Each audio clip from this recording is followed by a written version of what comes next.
होता है।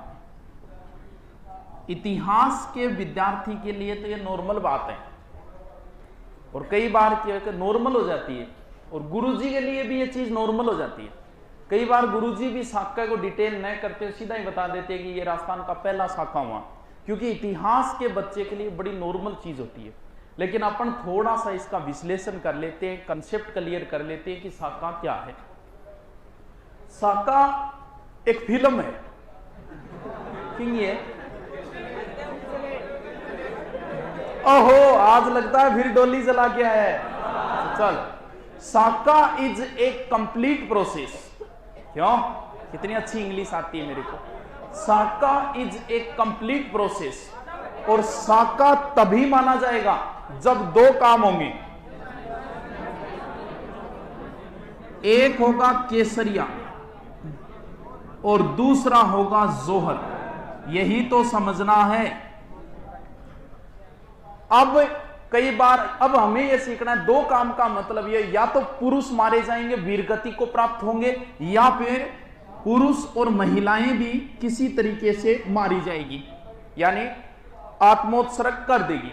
अब हमें यह सीखना है कि जो पुरुष मारे जाए, पुरुष जो वीरगति को प्राप्त हो जाते थे उसे क्या बोला जाता था, और जो महिलाएं मारी जाती थी उसे क्या बोला जाएगा। यही तो कंसेप्ट सीखना है। तो हम दो तरीके से सीख लेंगे, एक ट्रिक से सीख लेंगे या फिर कोई और तरीके से सीख लेंगे। देखो, पहले तो आओ केसरिया पे। केसरिया तो एक रंग है, हरा सफेद केसरिया रंग है। और केसरिया रंग किस चीज का प्रतीक है? अगर आपसे सीधा पूछ लूं कि केसरिया रंग, और हमने हमारे राष्ट्रीय ध्वज में सबसे ऊपर हमने केसरिया रंग रखा है। क्यों भाई, ऐसा क्या है केसरिया रंग में? हरा, बीच में सफेद और सबसे ऊपर केसरिया। तो केसरिया रंग में ऐसा क्या है कि हमने इसको सबसे ऊपर ही ऊपर रखा है। तो केसरिया रंग प्रतीक माना जाता है किस चीज का? बलिदान का। यानी पुराना अपना साफा उतार के और राजपूत नया साफा धारण करेंगे, कौन सा? केसरिया। तो केसरिया साफा पहनने का मतलब क्या हुआ? केसरिया साफा पहनने का मतलब एक ही है कि अब सर पे भवानी सवार हो गई है, अब या तो मारेंगे या मरेंगे, दोनों में से एक काम होगा। तो केसरिया रंग ही बलिदान का प्रतीक होता है। दुश्मन को ज्यादा से ज्यादा हानि पहुंचा के मरना है, बस वही केसरिया है। यानी केसरिया साफा है, साफा पुरुष पहनेंगे। अगर पुरुष वीरगति को प्राप्त हो जाए तो उसे क्या बोलेंगे? दूसरा सीधा देखो, जैसे जोहर, जैसे जलना, या तो ऐसे याद कर लो, जलने का कार्य कौन करेगी? महिलाएं। अगर महिलाएं किसी तरीके से मारी जाए, ये सिचुएशन पे डिपेंड है। हमारा दिमाग में एक सेट होती है कि महिलाएं जोहर में सिर्फ अग्नि जोर करती है, ये कोई जरूरी नहीं है। हो सकता है कई बार मौका ही न मिले ऐसा, या फिर कई बार पानी में कूद के भी कर ले, जैसे रणथंभौर का जो पहला साका होगा वो जल जोर की श्रेणी में आता है, तो हो सकता है ऐसा भी हो।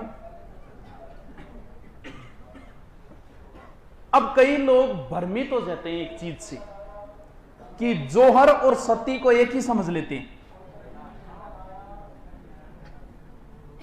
अब यह कंसेप्ट क्लियर करता हूं कि सती और जोहर में क्या अंतर है। देखो, जोहर जो होगा, अब कई बार ये पूछ लेते हैं कि गुरुजी पूछे, अपने में कई बार दिमाग में आ जाती है, गुरुजी की जोहर पहले होगा कि केसरिया पहले होगा? वैसे तो सिचुएशन पे डिपेंड होता है, लेकिन जितने भी उदाहरण हैं अपने राजस्थान की हिस्ट्री में, वो सारों में जोहर क्या हुआ है? पहले हुआ है। हर महिला की यही इच्छा होती है कि वो सुहागन मरे, जोहर पहले ही होगा। और जोहर पहले किया किस उद्देश्य से जाता था? उद्देश्य ही वही था, जोहर पहले क्यों होगा? जैसे मान लो चित्तौड़ दुर्ग के तीसरे साके की समय की बात करता हूं, वहां डिटेल से करेंगे। अकबर ने तीसरे साके के समय चित्तौड़ को घेर लिया था, और उस समय अकबर की जो जनसंख्या, जो सैनिक थे, वो 50 से 60 हजार के बीच थे, और अंदर जो राजपूत थे वो थे मात्र 8,000। 4 महीने की घेराबंदी हो गई, खाने पीने की समस्या आ गई, तो 8,000 अगर 60,000 से लड़ेंगे तो हार भी सामने दिख रही है। तो फिर क्या करते थे? एक रात्रि भोज का आयोजन किया। उस समय चित्तौड़ के तीसरे सारे लोगों ने एक साथ खाना खाया, महिलाओं ने एक दुल्हन की तरह 16 श्रृंगार किए। पहले महिलाओं ने जोहर किया, अब पुरुष जो है वो स्वतंत्र हो गए, किसी प्रकार की कोई टेंशन नहीं है। क्यों करते थे गुरुजी, ऐसा क्यों करते थे? महिलाओं को क्यों जलाते थे या फिर महिलाएं क्यों जलती थी? देखो कारण क्या है इसका। ये जितनी भी घटनाएं हुई वो सारी विदेशी आक्रमणकारियों के समय हुई।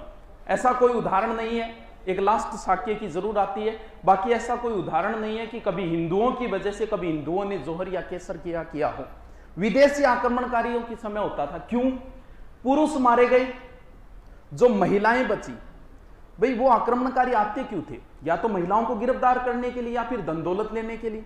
तो करते क्या थे? वीरगति से प्राप्त होने से पहले महिलाएं तो अग्नि के अंदर समर्पित हो गई, गहने वगैरह धन दौलत सब का सब बर्बाद, यानी सारा का सारा खत्म कर देते ताकि दुश्मन के कुछ हाथ ही ना लगे। तो अब फिर टेंशन काहे की है? बिना टेंशन होके हम लड़े और जितना नुकसान कर सकते हैं उतना नुकसान करके मरे, ताकि पीछे हमें कोई टेंशन नहीं रहे। वो जो विदेशी आक्रमणकारी आते, जो महिलाएं बसती थी, उन्हें वो गिरफ्तार कर लेते थे, यहां से ले जाते थे, ले जाके वहां पे रखेल बनाते थे। उनका एक दरबार लगता था नंगा, कई बार दरबार लगा के वहां बेचा करते थे। इन चीजों से बचने के लिए हम क्या करते थे? तो ये तो हो गया एक तरीके का अपना स्वाभिमान के लिए हो गई, महिलाओं की इज्जत बचाने के लिए हो गया ये तो। अब अंतर सीखो कि जोहर और सती में अंतर क्या है। सती के अंदर क्योंकि एक क्यों समझ लेते हैं, क्योंकि सती में भी जो सती होती है वो भी 16 श्रृंगार करके होती है, पूरी तरीके से दुल्हन की तरह सज के, और यहां भी ऐसा ही हो रहा है। तो अंतर क्या है? पहला अंतर, ये तो जीवित पति के होगा, उस समय पति तो जीवित है क्योंकि केसरिया हुआ ही नहीं है, जबकि सती कब होती है? पति के मृत्यु के बाद। दूसरा, सती एक कुप्रथा है, कई बार महिला के न चाहते हुए जबरदस्ती सती कर देते थे, जबकि यहां पर तो महिला अपनी मर्जी से जोहर करती थी अपनी इज्जत बचाने के लिए। यह तो एक सौभाग्य का विषय माना जाता था कि जोहर हुआ है, महिला ने जोहर किया है, अपनी कुल देवता या कुल देवी या जय भवानी का नारा बोल के अग्नि में समर्पित होती थी, जबकि यहां तो जबरदस्ती किया जाता था। सती के अंदर महिला एक ही होगी चिता की अग्नि के ऊपर, जबकि जोहर के अंदर तो हजारों महिलाएं साथ में होती थी। जैसे चित्तौड़ के पहले समय के समय 1600 रानियों ने जोहर किया, दूसरे साक्य के समय 13,000 रानियों ने जोहर किया, तीसरे साक्य के समय 700 रानियों ने जोहर किया। तो ये तो एक साथ कई महिलाएं एक साथ करती थी, जबकि सती के अंदर अकेली। तो ये अंतर है सती और जोहर के अंदर। इन दोनों को एक ही मत समझ लेना, दोनों अलग अलग चीजें हैं। अगर इन दोनों में से कोई एक काम नहीं हुआ तो उसे बोला जाएगा अर्धशाखा। सर राजस्थान में ऐसा कोई उदाहरण है? बिल्कुल है। जैसलमेर का अंतिम शाखा जो था वो अर्धशाखा था। सर भारत का पहला शाखा वैसे तो अलेक्जेंडर सिकंदर के समय माना जाता है, लेकिन वो इतना प्रमाणित नहीं है। मोहम्मद बिन कासिम के समय 1712 ईस्वी में सिंध का 712 ईस्वी में सिंध का राजा था, और उस राजा के समय हुआ था, दाहिर नाम था उसका, दाहिर। राजस्थान का पहला अब आएगा। अंतिम जो हुआ था भारत का वो 18वीं सदी में हुआ था। बहादुर सिंह नाम का राजा था, कोल दिल्ली के नजदीक एक जगह पड़ती है, वहां का राजा था, वो अंतिम था भारत का। अब बात करें कि सर पुरुषों ने भी कोई जोहर किया क्या?